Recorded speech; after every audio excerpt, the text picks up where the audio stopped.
Dobar dan svima, drugarci i drugovi ko nas sluša i ko nas gleda.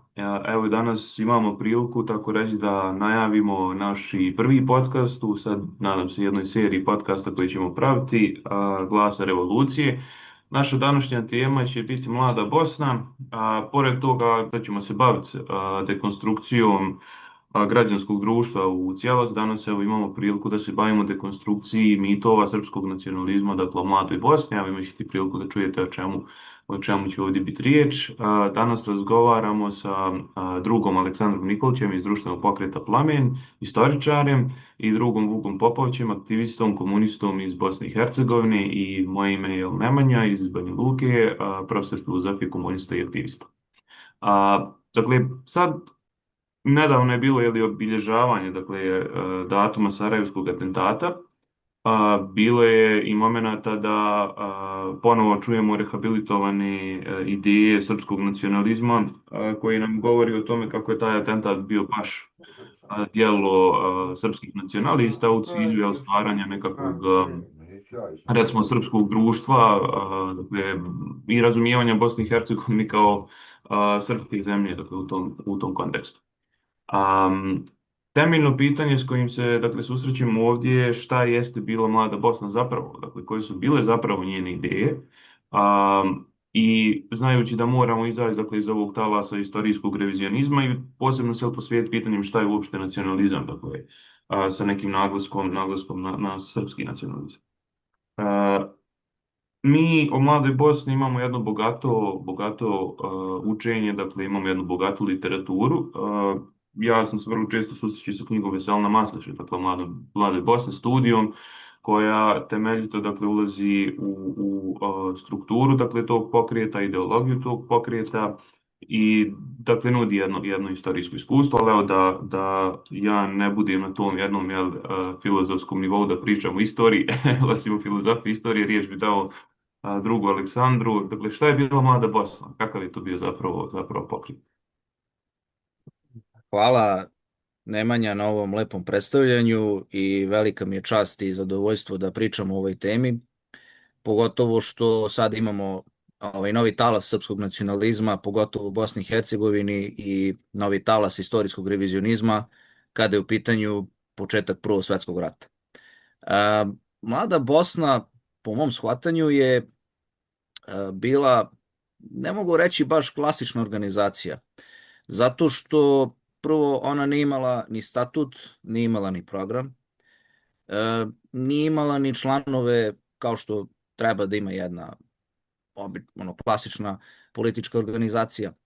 To je po mom shvatanju takođe bio jedan debatni klub, jedan književni klub, ali takođe i klub ljudi koji su, uslovno rečeno, ljudi koji su razmišljali o politici, koji su pre svega imali na umu oslobođenje od austro-ugarske okupacije. I to je bila zapravo grupa ljudi koji su bili iz različitih generacija. Obično su to bila deca iz seljačkih porodica, na primer Gavrilo Princip, koji je potekao iz Grahova. To su bila deca mahom siromašna, ali to su bila deca, uopšte mladi ljudi koji su imali neke ideale. Ono što danas, čini mi se, nedostaje dobrom delu omladine, to su upravo ti ideali i neki ciljevi kako živeti u svetu u kojem dolazi do eksploatacije. Tako da Mlada Bosna u tom pogledu nije bila izuzetak, recimo, od nekih drugih organizacija, kao što je, na primjer, bila Mlada Italija, ali isto tako ona nije bila jedina organizacija, odnosno jedina skupina tih mladih ljudi na prostoru Bosne i Hercegovine i na prostoru koji još uvijek nije bio Jugoslavija, ali je bio pod Habsburgskom okupacijom. Bilo je tu još nekih društava, pre svega u kojima su se nalazili Srbi i Hrvati mešano, ali i Mlada Bosna je isto bila, ajmo tako da nazovemo, jugoslovenska organizacija, jer je kod njih bilo i Srba i Hrvata i muslimana. ono što se danas naziva Bošnjacima, to su bili muslimani, pri čemu treba navesti Muhameda Mehmed Bašića, koji se izjašnjavao kao Srbin musliman, što je interesantan podatak. I Mehmed Bašić je takođe bio ne samo član Mlade Bosne, nego je bio i takođe među zaverenicima u atentatu koji je naravno bio iskonstruisan na regenta Aleksandra u Solunu 1917. godine. Tako da to je jedna ovako zanimljiva stvar da Mlada Bosna opet nije imala, kažem, kao što rekao, nije imala definisani program, ali imala svoje ideologije, uslovno rečeno. Imala je Vladimira Gaćinovića koji je bio veoma progresivan u tom smislu. Imala je Dimitrija Mitrinovića koji je opet u jednom trenutku posegao za misticizmom, ali je bio ovako jedna ličnost koja se bavila književnošću. Dakle, oni su bili skupina onih koji su, dakle, omladine koja je pisala pesme, koja se bavila književnom kritikom, ali su isto tako pisali u politici. Naprimjer, Danilo Ilić je bio jedan od izrazito politički nastrojenih članova, odnosno ljudi koji su činili tu srž Mlade Bosne, i on je bio recimo izrazito socijalistički orijentisan. S druge strane, Princip je pisao pesme, ali nije bio nešto uspešan u tom pogledu i postoji jedna anegdota po kojoj je Ivo Andrić njemu tražio da donese pesme, da pogleda, Princip, da mu donese pesme, na što mu je Princip obećao da će doneti tu svoju poeziju, ali na kraju odustao, odnosno predomislio se i rekao mu ove pesme ništa ne valjaju. Ja sam ih uništio. Tako da, kažem opet, to je bila jedna grupa koja nije bila čak ni homogena, kao što smo malo pre naglasili, znači tu je bilo i mladih i malo starijih i nisu oni svi delili istu viziju o tome šta posle oslobođenja od Austro-Ugarske. Oni su znali da je bitno osloboditi se od Austro-Ugarske, a sad način kako živeti, u kom uređenju, to nisu imali baš jasnu predstavu. Mada, pomenuo si Maslašu i njegovu studiju, ja bih volao nešto da kažem i o toj studiji, i ako dozvoljavaš, volao bih da uporedim sa Vladimirom Dedijerom i njegovom studijom u Sarajevu 1914. Prvo, to su dve studije koje su napisali komunisti. Tom razlikom što je Maslaša pisao uoči početka rata na prostoru Jugoslavije, to su 40. godine, mislim sama 1940. godina bila, kad je to on pisao i kad je objavljivo, u stvari ta knjiga je izašla posle 1945, ali tako, posle rata. I Maslašina studija je dobra što se tiče istorijsko-političkih uslova Bosne i Hercegovine neposredno pred atentat, i uopšte ona je bitna da se razume upravo taj kontekst kako je došlo do upravo Mlade Bosne, do pojave Principa i drugova. Ali Maslašina studija ima dva ključna problema i u tom smislu pozivam se na knjigu Miloša Vojinovića Političke ideje Mlade Bosne, u kojima on takođe ta dva problema nalazi. Prvo, on kao komunista, Maslaša, nije uzeo u obzir to da su mladobosanci hteli da žive u državi koja bi bila slična Kraljevini Srbije. Zašto? Pa, Kraljevina Srbije je u tom periodu, znači neposredno pred početak rata, bila zemlja sa izvesnim građanskim slobodama. Imala je slobodno seljaštvo i imala je slobodu štampe. Sve ono što nije imala Bosna i Hercegovina pod Austrijancima. I oni su gledali na Kraljevinu Srbiju kao na poželjnu državu i u tom smislu, znači želeli su da žive u zemlji sličnoj Kraljevini Srbiji. I oni su nekako gledali, neki od njih su gledali na Kraljevinu Srbiju kao na Pijemont južnoslovenskog ujedinjenja. Takođe, Kraljevina Srbije je bila i utočište za neke od intelektualaca koji su bili projugoslovenski nastrojeni, na primjer za jednog Antona Gustava Matoša, i tako dalje, ali isto tako je bitan i uticaj Jovana Skerlića, velikog književnog kritičara, i njega su savremenici nazivali mag jugoslovenstva. Po 100 puta u dobar čas, što se u našoj poeziji došlo jednom do tih realnih i zdravih ideja, i bilo je vreme da počne nužna reakcija onom jeftinom dekadenstvu i pritom snobizmu. Dobro je da se učini kraj onom usiljenom očajanju koje je napadao još Vojislav Ilić, svoj toj antipatičnoj poeziji koja peva neiskrene pesme i himnu ravnodušnosti. Što znači da je on bio izrazito projugoslovenski orijentisan, ali nije imao tu sreću da vidi nastavnik Jugoslavije, umro je 1914. Tako da, to je s jedne strane, a Komunistička partija Jugoslavije je bila u neprijateljskom odnosu prema kraljevini, doduše to je bila Kraljevina Jugoslavija, ali je jedna dinastija opet bila, to su bili Karađorđević, i oni su imali izuzetno neprijateljski stav, jer Komunistička partija Jugoslavije u trenutku kad je Maslaša to pisao, bilo u ilegali, njeni članovi su bili hapšeni, pretučeni, ubijani i tako dalje. A to je jedna stvar i to je jedan problem koji on nije sagledao. Druga stvar je što nije sagledao poziciju Socijaldemokratske stranke Bosne i Hercegovine. Zašto?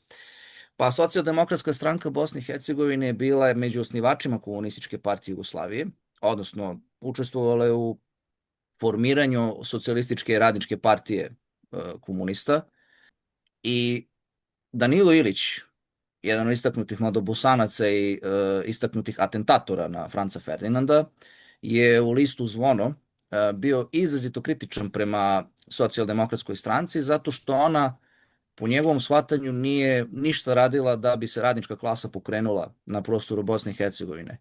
I zaista, to ćete vas dvojica bolje znati, oni su gurali austro-marksističku liniju u Bosni i Hercegovini, odnosno oni su pripadali toj austrijskoj socijaldemokratiji i na Beč nisu gledali kao na neprijatelja, za razliku od mladobosanaca.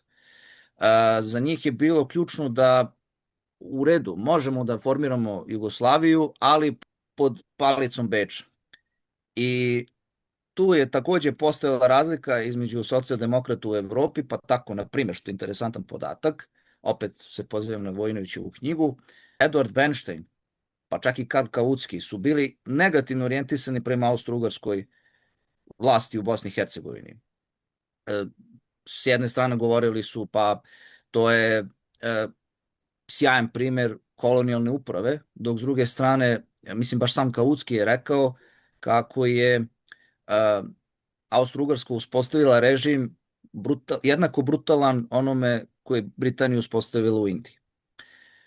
Ali problem je nastao upravo s tim reformizmom koji je prihvatila Socijaldemokratska stranka i zato nije ni moglo da dođe do nekog većeg radničkog pokreta na prostoru Bosne i Hercegovine. I zato Masleša, takav je bio kontekst, nije uopšte obratio pažnju na tu Ilićevu kritiku. I to su možda ta dva problema od kojih Maslešina knjiga, ne mogu da kažem boluje, ali upadljivi su ti nedostaci, što ne znači da tu knjigu treba odbaciti. Naravno, to je važna studija i ona se, koliko ja znam, pominje i u historiografiji kao jedan od važnih izvora. A s druge strane, još samo da neću mnogo da dužim, Dedijerova studija Sarajevo 1914.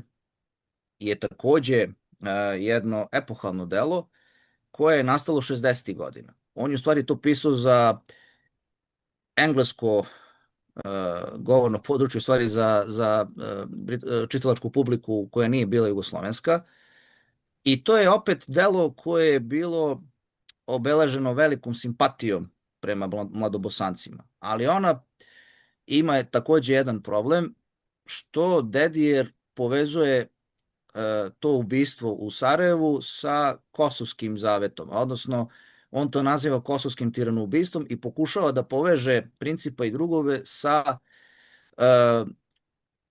ličnostima koje su vezane za kosovski mit, za kneza Lazara, za Miloša Obilića i za uopšte sve one koji su učestvovali u boju na Kosovu 1389. Tu postoji problem što on nije uspeo da nađe. I naravno sa Njegošem. Njegoš je takođe tu jako bitan, pošto se i Njegoš takođe bavio Kosovom, ali on tu nije uspio da pronađe jasnu povezanost. Dakle, nije mogao da nađe tu tačku koju bi povezao te dve komponente, niti su mladobosanci baš imali na umu Vidovdan kada su, taj 1389. kada su rešili da ubiju Ferdinanda. Oni su planirali svakako da izvrše atentat, ali pa se potrefilo da baš taj 28. jun bude ključni datum kada će oni izvršiti atentat, što se na kraju dogodilo.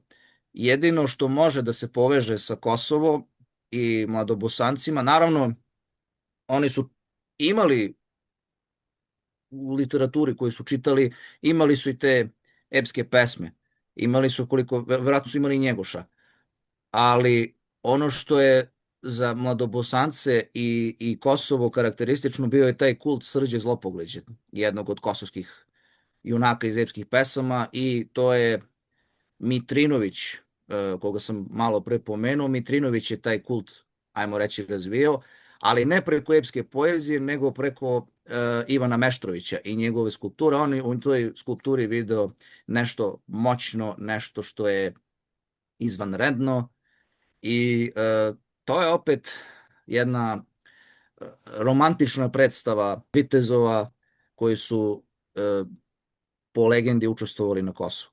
Tako da, eto, Dedijer u tom pogledu ima, znači, ta njegova studija koja je kapitalna i koja se i dan danas proučava na univerzitetima, ona opet ima taj problem što on pokušava da nađe neku vrlo diskutabilnu vezu između Vidovdana 1389. i Vidovdana 1914.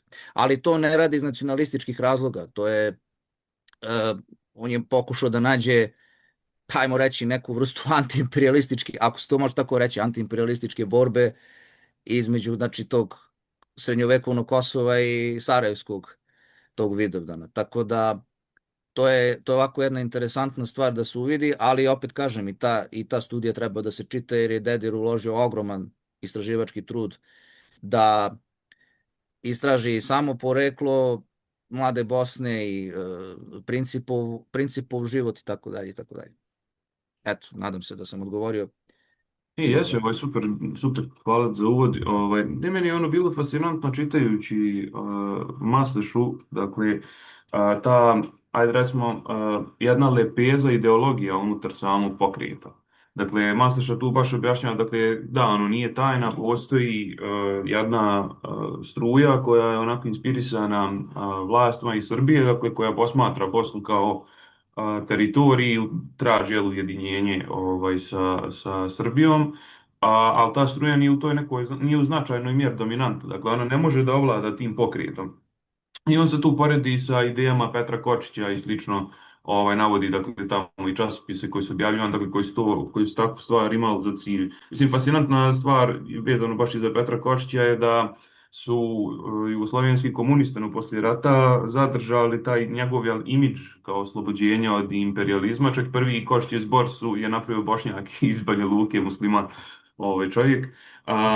I dakle, to je jedna fascinantna stvar da su posmatrali te tekovine atentata i tekovine oslobođenja u, recimo, jednom pozitivnom svjetlu. Sad, zašto je dakle, ovo interesantna stvar? Tu će Masleša objasniti da, iako većina mladobosanaca su bili protiv čaršije, dakle, u to vrijeme, ideologije, dakle, same čaršije, ta struja koja će i planirati izvršiti atentat je imala velikog dodira sa idejama koje su dolazile, dakle, iz Evrope, jednim dijelom, recimo, iz Rusije, dakle, sa socijalističkim, komunističkim idejama, čak i anarhističkim, dakle, idejama u toj mjeri. Meni je bilo ono i fascinantno da čujem, dakle, da je bilo i govora da se ljudi sastali sa Trockim, da su pričali, dakle, pojedinci, dakle, iz Mlade Bosne, da su donosili literaturu, dakle, socijalističku, komunističku literaturu, čitajući, dakle, obrađivajući, dakle, neke teme.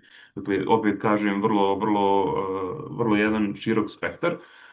Poseban tu osvrt jeste Gavrilo Princip. Dakle, Gavrilo Princip koji za sebe tvrdi da je, dakle, jugoslovenski nacionalista. Dakle, on nema, vidio sam objavu, mislim da je PRL napravio neku kao objavu da je Gavrilo Princip bio socijalista.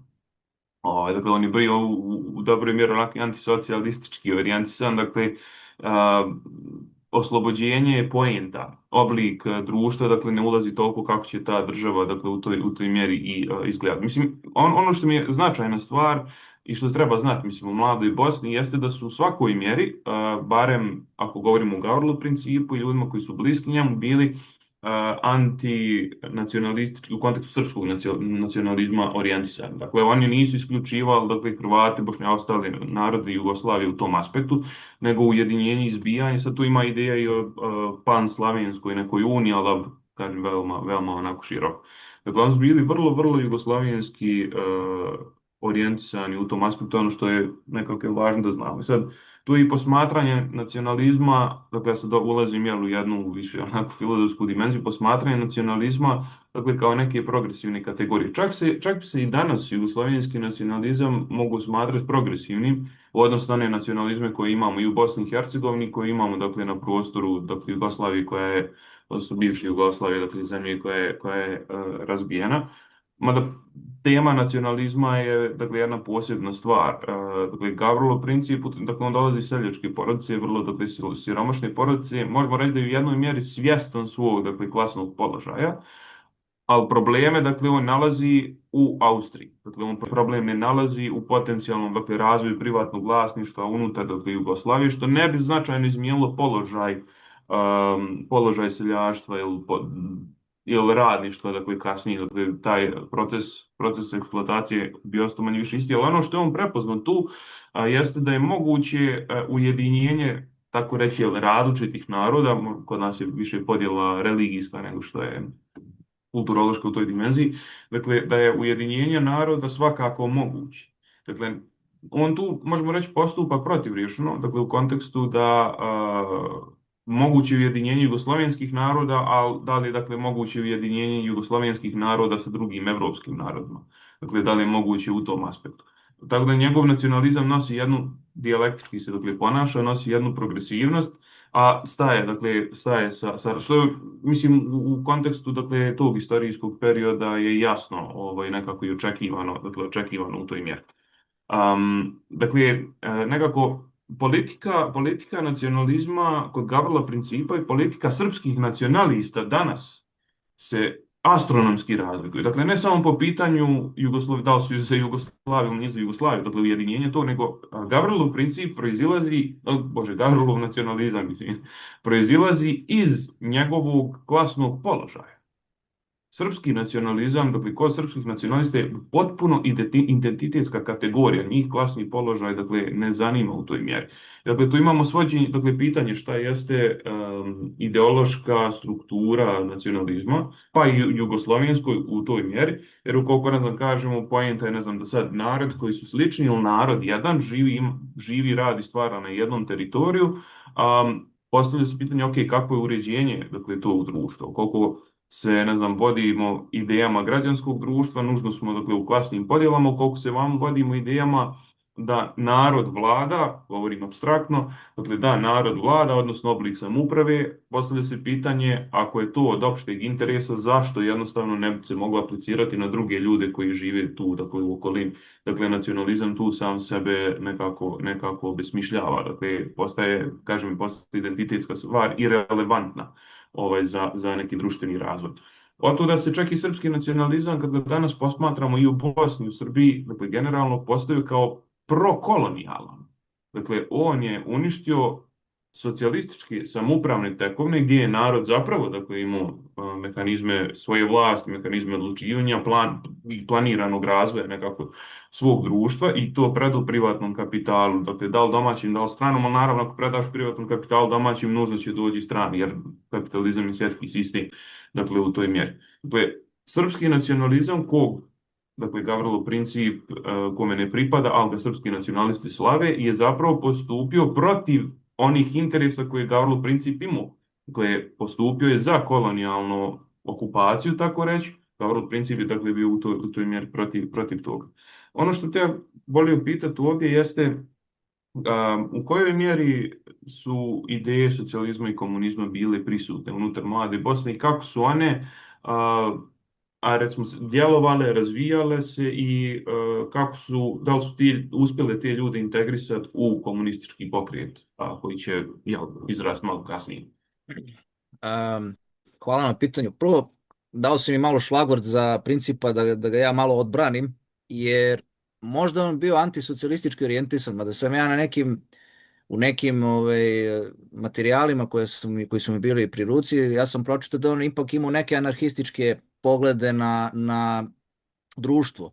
S tim što najviše gde možemo da vidimo iz te njegove ideologije vezane za suđenje, gde se on jasno orijentisao izjasnio kao jugoslovenski nacionalista koji želi oslobođenje od Austrije, pa pod bilo kojim državnim uređenjem. To je opet jedno shvatanje koje je za ono doba bilo veoma progresivno i to si lepo rekao, taj jugoslovenski nacionalizam je bio antikolonijalni, za razliku od ovog srpskog i svih drugih nacionalizama koji su zaista prokolonijalni, koji žele status quo i tako dalje. Ovaj je bio emancipatorski u odnosu na sve drugo. Tako da Princip je imao tu, što ti kažeš, svest odakle potiče i imao je svest o tome šta treba raditi. Naravno, kažem, to je sve bilo, on je čitao tu literaturu kao što su čitali i drugi mladobosanci, pa evo, postavio si pitanje socijalizmu i komunizmu, čitali su, znači, i Kropotkina i Bakunjina i Marksa i Bebela i Kautskog i drugi autore. Najizrazitiji predstavnik socijalizma, već sam ga pomenuo, bio je Danilo Ilić. Učitelj i bio je takođe urednik lista Zvono koji je bio socijalistički i on je bio jedan od najboljih prijatelja Gavrila Principa. Njih dvojica su se baš družili, mislim da je Princip stanovao kod njegove majke u Sarajevu. Tako da tu su se delile te knjige, odnosno ti materijali vezani za socijalističko i komunističko društvo. Tako da on je jedan od izrazitih predstavnika socijalizma i kao što sam ga pomenuo, on je bio, kažem, kritičan prema socijaldemokratskoj stranci BiH i on je imao u neku ruku tu klasnu svest, ali i on i mnogi drugi nisu imali tu, koliko sam ja razumeo, makar u tom početnom stadijumu, nisu imali svest o socijalističkoj revoluciji. Za njih je to ubistvo, odnosno atentat, taj akt terora bio početak revolucije i čak i Princip na to gledao kao na jednu revolucionarnu akciju. On je verovao da će sarajevski atentat pokrenuti revoluciju. To je s jedne strane. S druge strane, znači imamo Danila Ilić, imamo Vladimira Gaćinovića, koji je dobar deo života proveo u emigraciji, mada je on bio prvo nacionalni revolucionar, pa tek onda socijalni, što je Trotski dobro primetio. Nisu se ideje boljševizma dobro primile među njima. U stvari nisu se, kako bih rekao, oni su najviše bili pod uticajem esera, odnosno socijalista revolucionara, i sam Gaćinović je naravno imao kontakt sa Trotskim, ali isto tako imao i kontakt, odnosno sarađivao je sa Natansonom, Markom Natansonom, jednim od takođe revolucionara iz Rusije, te postoji jedna prepiska koja se verovatno još uvek čuva u ruskim arhivima. Jugoslovenski istraživači su pokušali da dođu do tih spisa u kojima se razgovaralo, ja mislim, isto u politici i tako dalje, ali sovjetski istraživači, odnosno ovi koji su radili u arhivima, nisu našli ništa od toga. Da li se to čuva kao strogo poverljivi materijal, ne znam, i dalje, ali u doba hladnog rata to je bilo, ajde da kažemo, nedostupno istraživačima.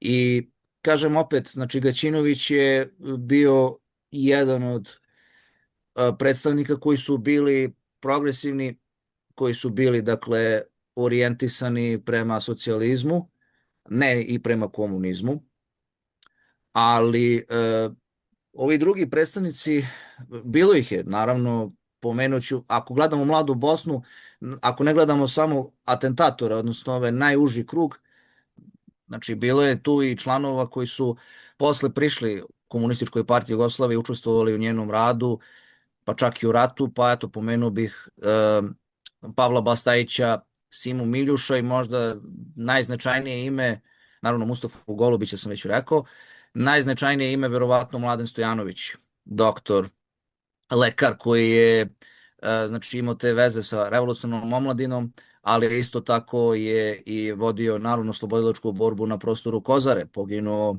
od četničke ruke. Tako da, kao što sam već i napomenuo, bilo je i tih socijalističkih i komunističkih uticaja i u Mladoj Bosni, samo što se oni nisu odmah na početku razvili. I da dodam takođe, među anarhistima treba pomenuti Nedeljka Čabrinovića, koji se i sam izjasnio kao i kome nije bilo suđeno da likvidira Ferdinanda prilikom izvršenja atentata. Da, on vrlo, vrlo dobro sudio.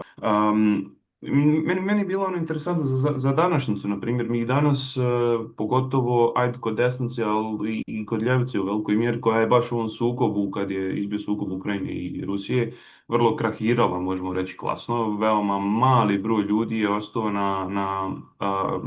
možemo reći, dosljedan socijalističkim, komunističkim idejama, koji su ponovo isto krenuli da zagovaraju ponovo tu ideju. Prvo ide nacionalno oslobođenje, onda ide klasno, dakle ide neka socijalna priča, ali ne u aspektu sada da se mi oslobađamo kolonijalizma, nego rješavanja nacionalnih pitanja unutar jugoslovenskog područja, što je proizvod bratoubilačkog rata 90. godina. Pa imamo jednu struju, sve su ove zemlje vamo srpske, drugu struju koja tvrdi jednu suprotnu stvar. I dakle, to s te strane ne samo, ajde recimo da je to neki politički krah, eto ljudi su nešto mislili, to je teorijski krah.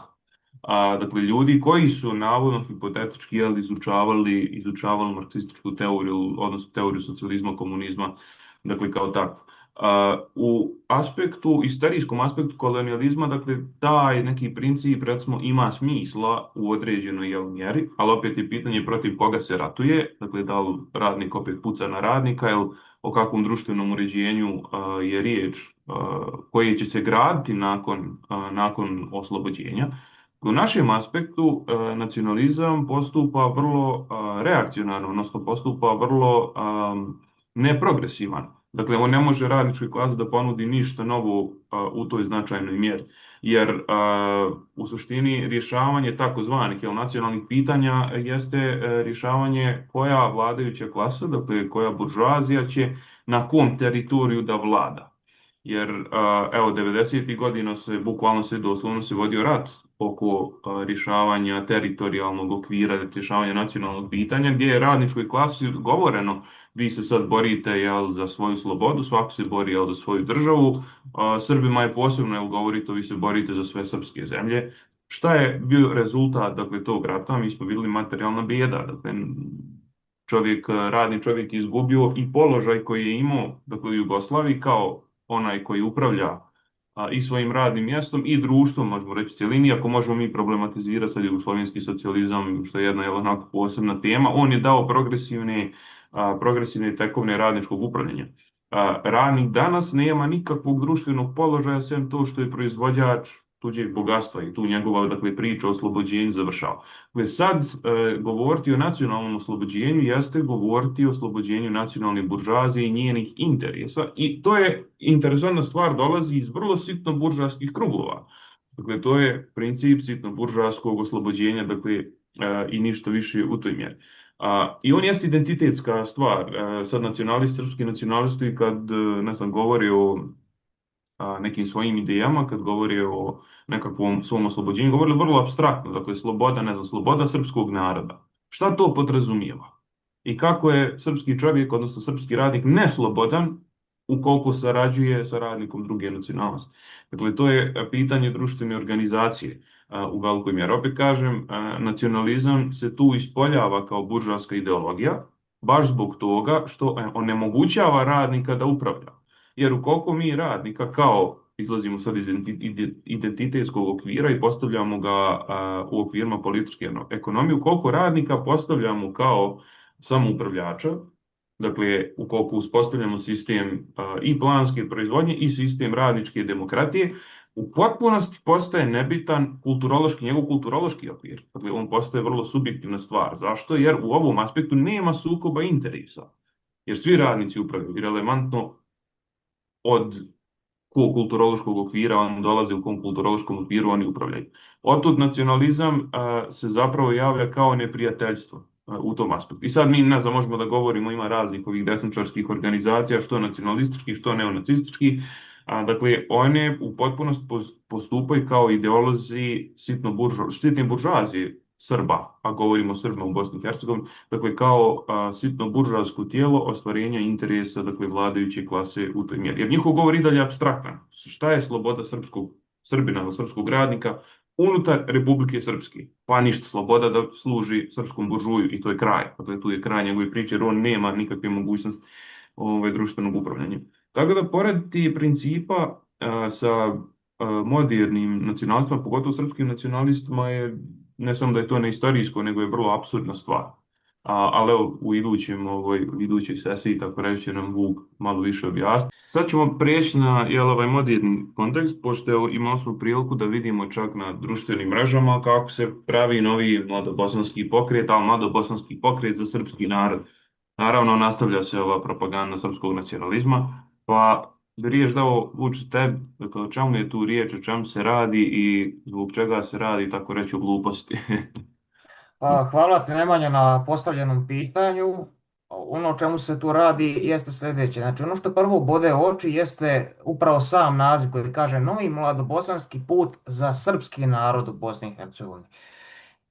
Ono što je još tu važno dodati da je sama programska deklaracija donesena baš na Vidovdan kao jedan od značajnih datuma što se tiče srpskog naroda na ovim prostorima. I ono što hoću da kažem tu jeste da zašto bode oči? Pa bode oči upravo zato što već smo prethodno govorili o tome koliko je mlada Bosna bila dosta heterogena, nije imala čvrstu strukturu, nije imala ni jasan, da kažem, jasne smjernice, program ni statut, znači ništa, služila se individualnim terorom, a već smo govorili o tome koliko je tu u suštini bilo ljudi koji su bili i anarhistički i socijalistički orijentisani, koji su čitali Bakunin'a, Bernsteina, Kautsky'og, pa i Marksa na kraju krajeva, gdje se sam na kraju princip izjasnio kao jugoslovenski nacionalista, što u tom tad trenutku, znači polazeći od konkretno istorijskih uslova, dakle dijalektički, bilo progresivno s tim da on, razumije se, nije imao svijest o tome kakve implikacije to možda ima, mislim, ta neodređenost u smislu da nije baš nebitan način kako se boriti protiv strane dominacije, odnosno kako će biti društveno uređenje, ali svakako opet treba uzeti u obzir da sam čin atentata i uopšte te borbe koliko god, da kažem, se sve to svodilo na taj individualni teror, pa i na mišljenje da će oni sami po sebi biti katalizatori nekog revolucionarnog djelovanja masa, opet ostaje kao progresivan čin. Ono što hoću da kažem u cijeloj toj priči, što se tiče same programske deklaracije, iako ta deklaracija formalno nastupa protiv velikosrpskog nacionalizma u određenim aspektima, treba reći na koji način ona to čini. Odnosno, ona opet s jedne strane ide klasičnom retorikom upravo velikosrpskog nacionalizma na način da prisvaja bosansku srednjovjekovnu državnost, polazi od toga da je to srpska zemlja, srpska dinastija, baš zbog čina krunisanja kralja Tvrtka prvog Kotromanića u onom manastiru Mileševa, ne uzimajući u obzir sam položaj tadašnje te dinastije koja se dosta kalkulantski odnosila prema, da kažem, samim kretanjima, da kažem, u društvu i uopšte, da kažem, na međunarodnoj sceni tadašnjoj, u smislu da je po svaku cijenu nastojao da zadrži vlast, pa vi imate kontakte recimo istog tog Kotromanića i sa papom, pa vamo sa, eto, da kažem, Nemanjićima, to, znači uopšte sve po svaku cijenu da se održi kruna. Ali to je u suštini interes je vlasteleta. Tu se dalje proteže, da kažem, taj narativ i na period borbe protiv turskog i austrijskog okupatora, taj period NOB-a, gdje se u suštini prenaglašava ogromna žrtva srpskog naroda u Bosni i Hercegovini, što se narodno-oslobodilačke borbe tiče, navodeći da do obnove bosansko-hercegovačke državnosti ne bi ni došlo da nije bilo požrtvovanost upravo tog naroda.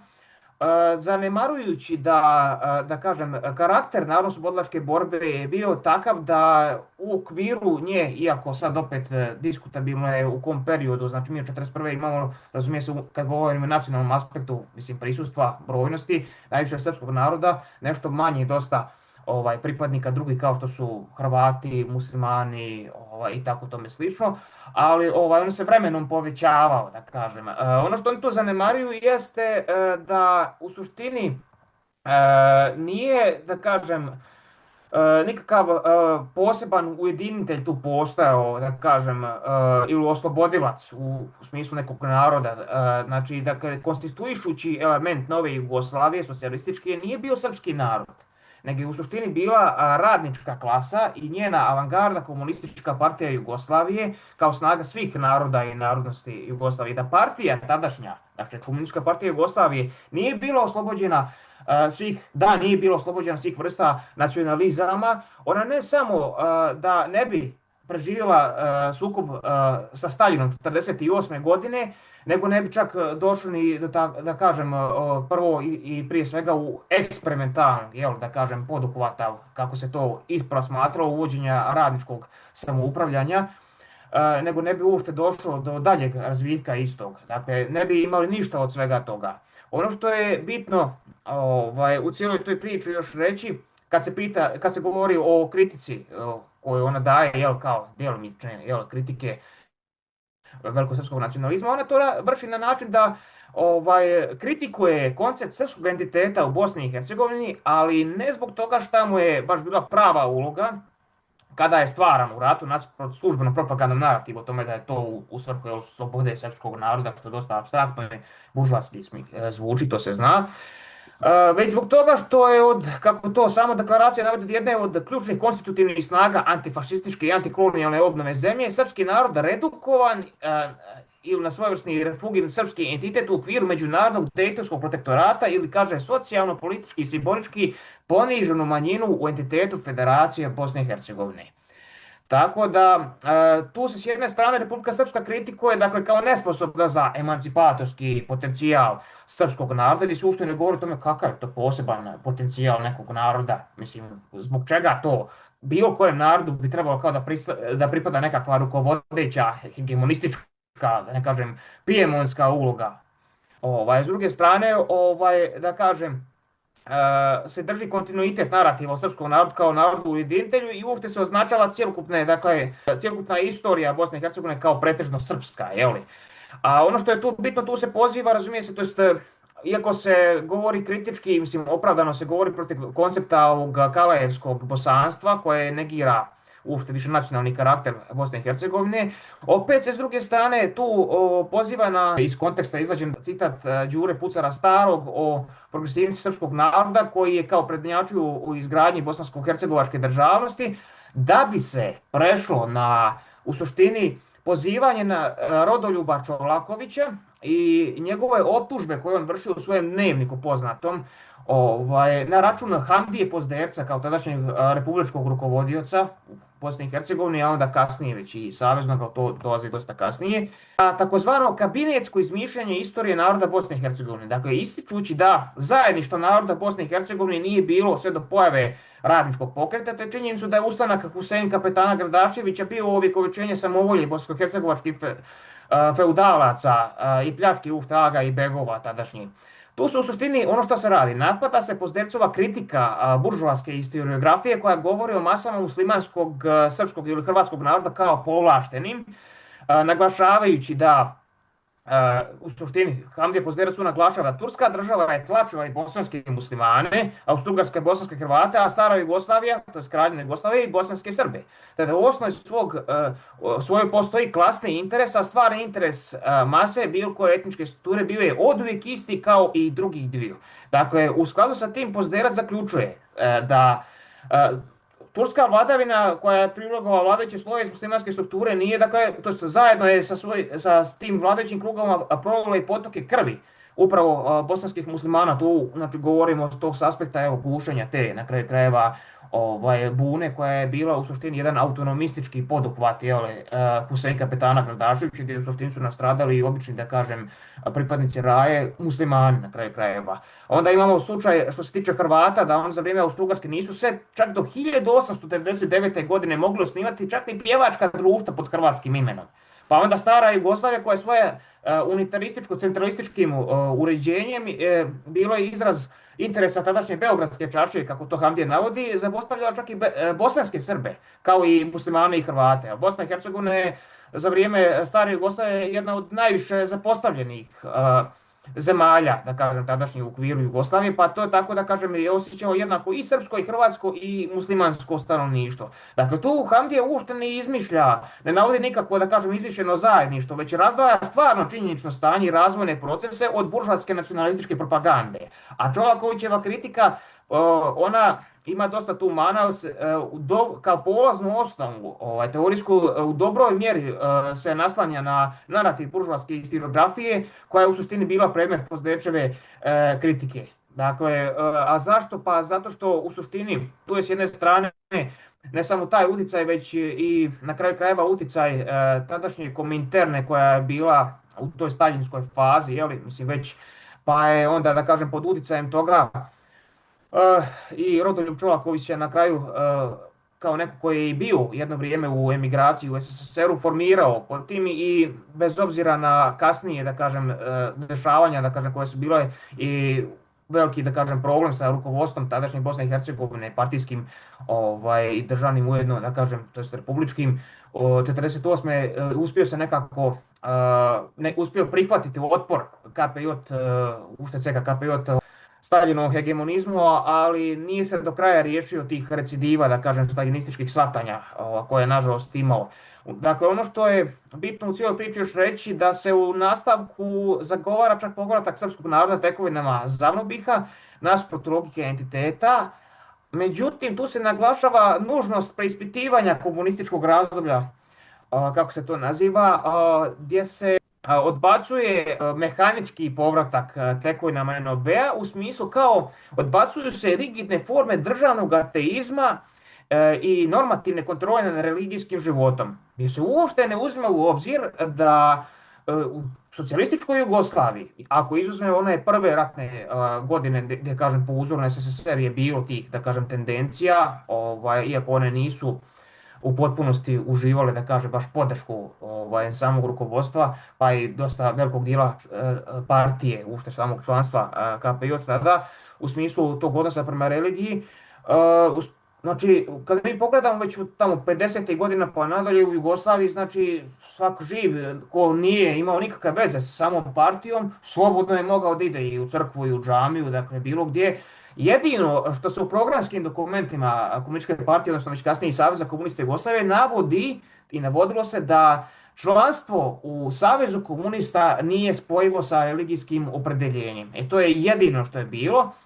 A ono što još treba tu navesti, u skladu sa tim da je sam dokument što se tiče njegove završnice, među jednim od stavki tu opet kao kritikuje srpsko rukovodstvo, to je tadašnje Republike Srpske, 90. za ratne zločine, ali opet, znači to ne umanjuje činjenicu da s druge strane se opet poziva na tome da je Bosna i Hercegovina, može se reći, srpska.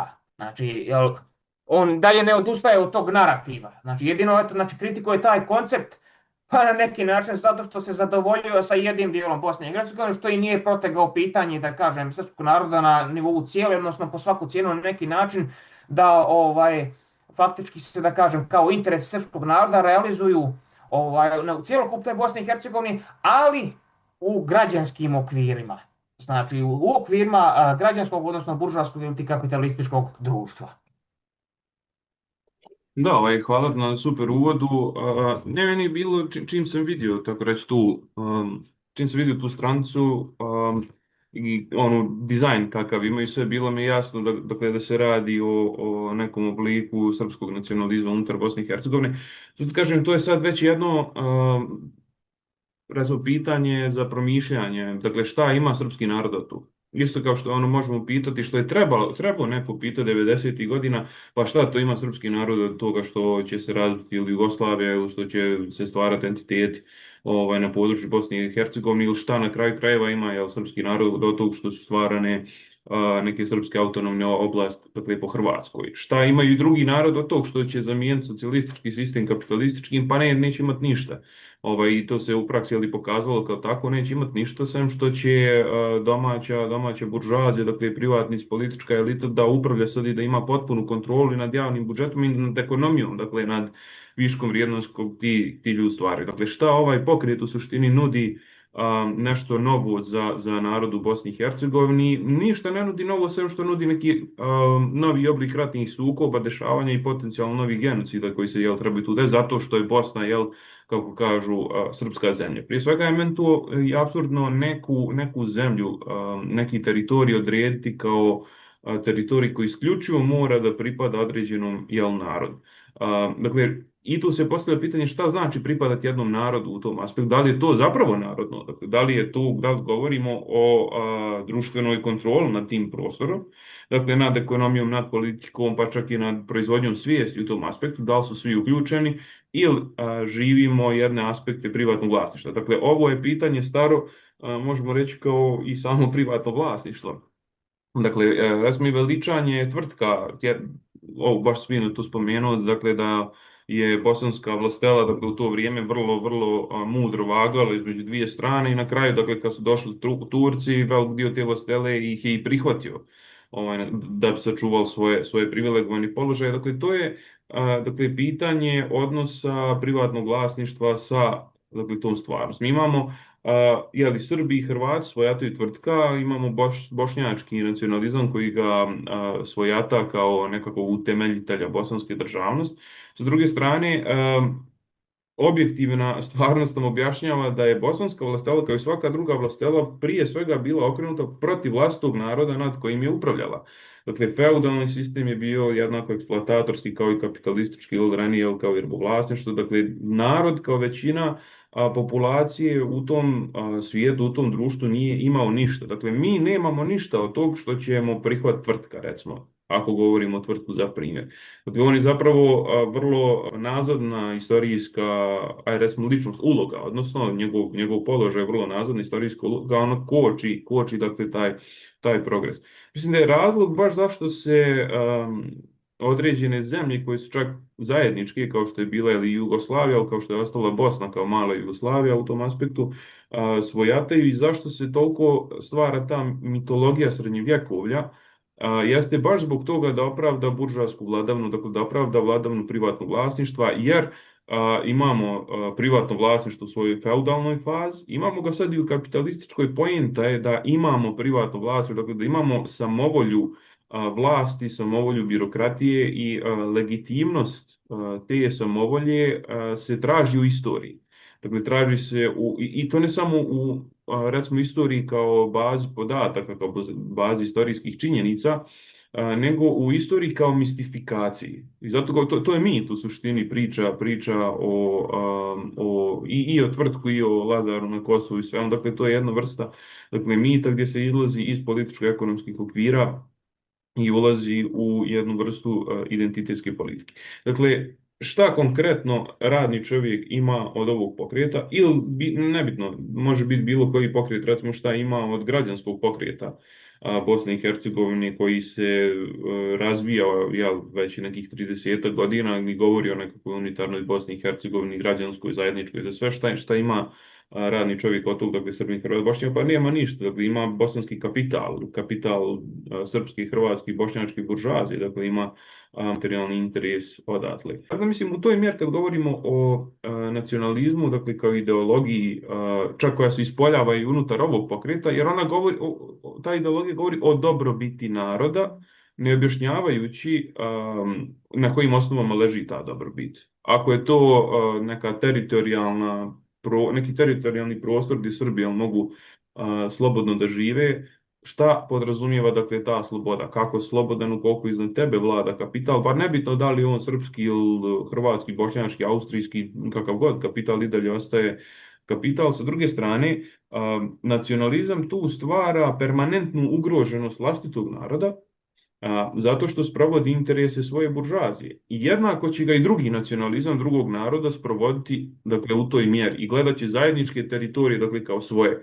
I to je plodan prostor, jel, za ratne sukobe, plodan prostor za genocid, etnička čišćenja, sve. Sa druge strane, baš pokret komunistički, socijalistički, pa na kraju, dakle, i ljudi, jel, poput nas, i aktivisti poput nas, koji zagovaraju i ideje radničkog upravljanja demokratije na klasnim osnovama, koja je jednaka za sve i koja jednako sprovodi interese, zajedničke interese cjelokupne radničke klase, nezavisno od identiteta, mogu da kreiraju trajan mir. I, dakle, šta se desilo, recimo, u Jugoslaviji i u obliku Bosne i Hercegovine kako je stvarana, jel, po Zavnobihu, pa upravo to, zasnovano na ono što si ti spomenuo, na tekovinama radničkog upravljanja ni na tekovinama zajedničkog internacionalističkog red života. I mi imamo 45 godina mira. I nacionalizam se tu javlja u obliku terorizma, dakle terorizma koji narušava takvu zemlju, koji narušava takvu zajednicu.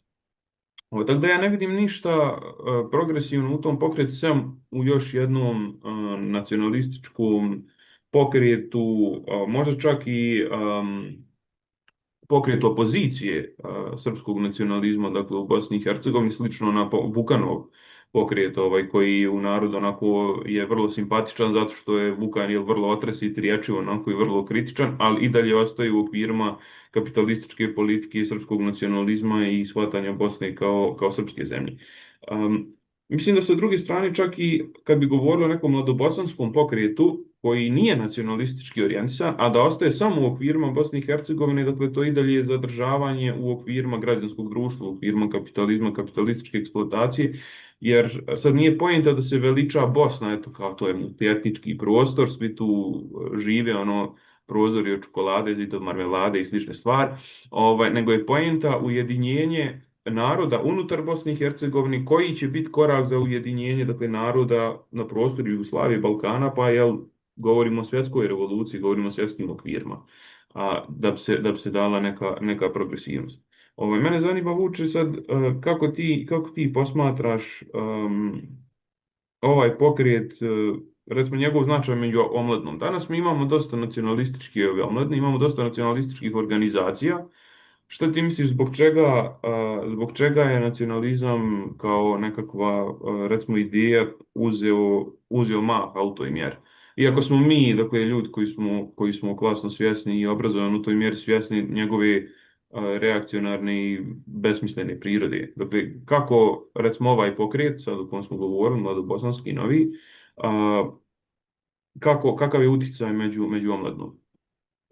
Pa sad, konkretno što se tog pokreta tiče, to je u suštini dosta mlada inicijativa, već sam rekao od Vidardana u suštini, znači 28. juna je donesen. To je, u suštini on još uvijek nema neki značajniji utjecaja, ali zato što se značajnijih utjecaja tiče na društveno-političkoj sceni Bosne i Hercegovine, mi imamo pokret za pravdu i red, od Nebojša Vukanovića ili Vukana, kako ga znaju u međunarodnom nazivati, koji je kao opozicija Dodikovom režimu, ali s druge strane se opet kreće, da kažem, u istim okvirima, u smislu prihvata velikosrpski nacionalizam, iako ga nastoji kao u, kažem, nekim rukavicama držati bijelim, čistim, a što se tiče, da kažem, on prihvata kao neki oblik saradnje, ali da se zadržava i dalje ova entitetska logika i sve to, što je i u skladu na kraju krajeva sa njim kao pokretom koji se bori za to da se, da kažem, postojeće stanje samo reformiše, a, da kažem, društvo ostaje isto, znači društvo kojem će radnik i dalje da bude najamnik, kao i, da kažem, i ostatak radnog naroda koji će se nalaziti, da kažem, na nivou eksploatisanih masa, dok će višak vrijednosti kapital i dalje da prisvaja. O tome se radi. Znači tu nema ničega što bi bilo značajno, kao što si sam rekao, za običnog radnog čovjeka, ali ono što je bitno u cijeloj priči što se tiče samoga nacionalizma, znači čovjeku koji je na rubu egzistencije, koji nema nikakvog utjecaja, sa takvim čovjekom, dakle, koji nema apsolutno nikakve dostupne mehanizme upravljanja, pa čak i u samom građanskom društvu, onaj neki okvir građanske emancipacije, kad govorimo o kapitalističkoj periferiji, mi vidimo da nikakva frakcija, kažem, unutar kapitalističke klase, njihovi politički predstavnici, da kažem, nisu zainteresovani zato da se običan radnik, radni čovjek i građanin na bilo koji način značajnije aktivira u društveno-političkom životu zemlje. Znači, postoje ti eto kao primjeri gdje se recimo aktivnosti te, nazovi opozicije, svode isključivo na nivou peticija, piskaranja po Facebooku, pa i privatnih tužbi, da kažem to, dok se ništa ne čini da se pokrene, da kažem, zbor građana mjesne zajednice. Zašto? Zato što u suštini buržoazija tu vidi opasnost na kraj krajeva za svoje interese kada bi se široke mase radnog naroda uključile u cijelu tu priču, odnosno da bi to moglo da bude, da kažem, neki vid potencijalnog katalizatora, da se postavi pitanje, čekajte, zašto bi mi nastavljali, da kažem, kontinuitet ovog i ovakvog društva, ako je već sve jasno da što duže vrijeme prolazi, da nam je potrebno, da kažem, da radimo na socijalnom oslobođenju, da nacionalno onda faktički bude u, da kažem, u službi toga, znači dijalektički međusobno povezano. I ono što hoću da kažem u cijeloj toj priči, dakle onda nacionalizam se u kontekstu toga, takvih društvenih uslova, lako, da kažem, probija, da kažem, i onda ponudite čovjek koji nema nikakvog utjecaja, koji je gladan, žedan, da kažem, pa i na kraju krajeva koji se svako malo duševno srozava putem cjelokupnog tog propagandnog razvijenog sistema, da kažem, tih mehanizama putem kojim sistem nastoji da se održi, i onda vi njemu prodajete priče da je nacija nešto sveto, nešto što je nedodirljivo, da je bitnije, to, eto, da kažem, i razumije se onda tu ta logika pozivanja na ratove 90. gdje je, recimo, optužiti jedno rukovodstvo da genocid vojno-političko jednako napad na cjelokupni narod, i na taj način se ta logika dalje razvija u smislu da se neprijatelj traži u redovima drugog naroda, znači opet jedan apstraktni koncept, dok se zanemaruje pitanje nekog socijalnog položaja kao običnog radnika i radnog čovjeka bez obzira o kojoj nacionalnosti je riječ. Tako da na taj način u suštini se nacionalizam hrani. On se održava, dakle, na bazi postojećih društvenih odnosa.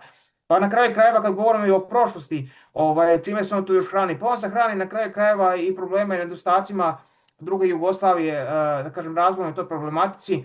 Jer u drugoj Jugoslaviji, recimo, kako, na koji način se održavao nacionalizam? Pa u suštini on se održavao upravo na bazi, da kažem, nedovoljne razvijenosti samoupravnih odnosa na kraju krajeva, odnosno ostacima, da kažem, bilo državno sopstveništvo, bilo privatno sopstveništvo, da kažem, na bazi toga onda se on kao, da kažem, ideologija održava, a s tim da se, recimo, mijenjali njegovi zastupnici. Recimo u Jugoslaviji vi imate da pobornici nacionalizma u suštini među socijalnim kategorijama, ušte klasno socijalnim, da tu se odnosi, da kažem, prije svega na tehnobirokratske slojeve, ali na kraju krajeva i na slojeve čak akademske inteligencije, znači malo građanske, to je faktički došlo do povezivanja između onoga što nazivamo birokratskim nacionalizmom i onim malo građanskim svijetom buržoaskim, da kažem. Tako da tu je bitno, znači, kako, na koji način se, eto, nacionalizam održava, pa upravo na bazi ostataka, da kažem, najamnih odnosa, kad već govorimo i o jednoj socijalističkoj zajednici. Tako da bi u suštini s tim i završio. Ja, evo, Aleksandre, ti si htio dodati. Pa evo, što se tiče upravo tog pokreta i ovih komentara koje sam sad čuo, ja sam isto pročitao, pregledao tu deklaraciju, odnosno kako se to već zove. Meni prvo upada u oči to glorifikovanje Tvrtka Kotromanića i uopšte samo glorifikovanje srednjeg veka je problematično iz razloga što oni prvo nisu imali tu nacionalnu svest, niti ta kategorija naroda u tom klasičnom smislu reči postojala. Uopšte to nije bilo važno. Tu su se uglavnom gledali verski aspekti i taj identitet nije bio dovoljno razvijen. Sama činjenica da se glorifikuje Tvrtko Kotromanić bi bila kao da se glorifikuje knez Lazar Hrebeljanović. A Kosovska bitka, na kraju krajeva, vraćamo se opet i na onu početnu priču o mladoj Bosni i odnosu prema Kosovu. Mislim, Kosovska bitka je bila bitka u kojoj su se srpska srednjovekovna država, odnosno ono što je čime je upravljao knez Lazar, sukobila sa Osmanskim carstvom i branići samo svoju teritoriju, ali oni nisu se borili za slobodu, oni su se borili knez Lazar se borio da pokuša da odbrani svoje posede, kao i većina tih velikaša. Tako da to što oni pominju Kotromanića u tom novom mladobosanskom putu, kako se to već zove, je samo po sebi problematično, i drugo što to je na izgled progresivni dokument, ali kako si ti, Nemanja, lepo rekao, i Vuče isto ti, dakle to je jedna maska, jer vidi se antikomunistički pečat, vidi se po toj karakterizaciji komunističkog društva, odnosno socijalističke Jugoslavije i socijalističke Bosne u celini, i uopšte izuzetnost jednog naroda. Šta to znači? To je jedna potpuno apstraktna kategorija, ali i vrlo zlokobna, na što treba obratiti pažnju. I drugo, izvorni mladobosanci su bili revolucionari. Oni su bili spremni da se žrtvuju za svoje ideale. Dakle, princip kad pucu Ferdinanda, on pokušava da izvrši samoubistvo, pa je bio sprečen.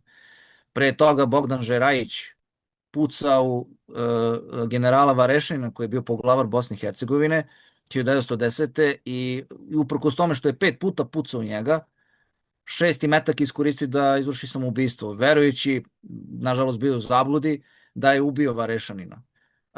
I uopšte mladobosanci, odnosno većina tih atentatora je nastradala u zatvoru. Oni su bili spremni, kažem, da se žrtvuju, a ovi sadašnji novokomponovani mladobosanci, zašto su oni spremni? Oni ne pominju revoluciju uopšte u tom dokumentu.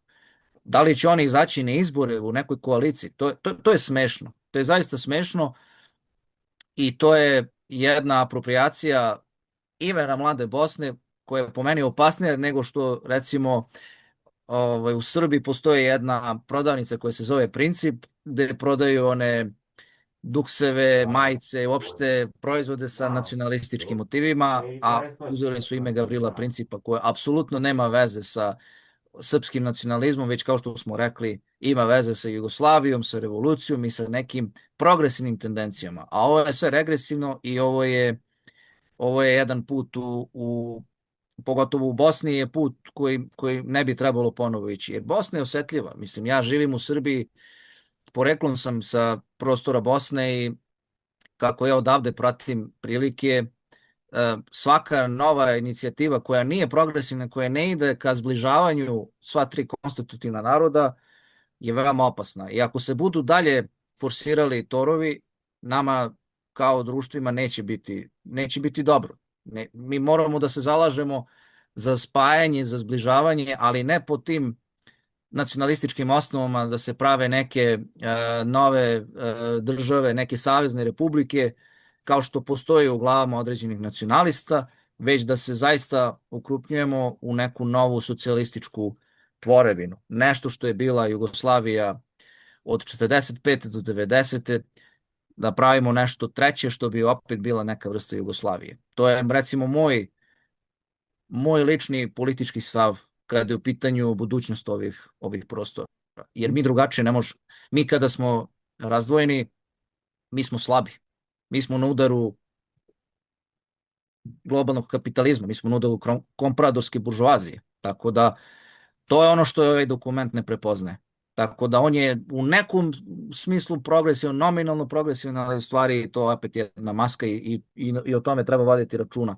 Ako ostane na nivou jedne Facebook stranice, ajde, to je donekle legitimno, ali ako se budu uključuju u politički život Bosne i Hercegovine, onda to treba prepoznati kao jedan potencijalni problem, zajedno sa onim strankama koje već uveliko kroje kapu narodima u Bosni i Hercegovini, što u Federaciji, što u Republici Srpskoj. Da, jer to je... Nadam se da nisam udavio.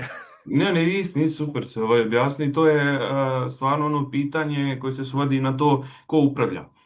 dakle jednom zajednicom, jer mi stvarno bez razvijene socijalističke, komunističke, treba otvoreno reći komunističke politike, mi ne možemo imati mir.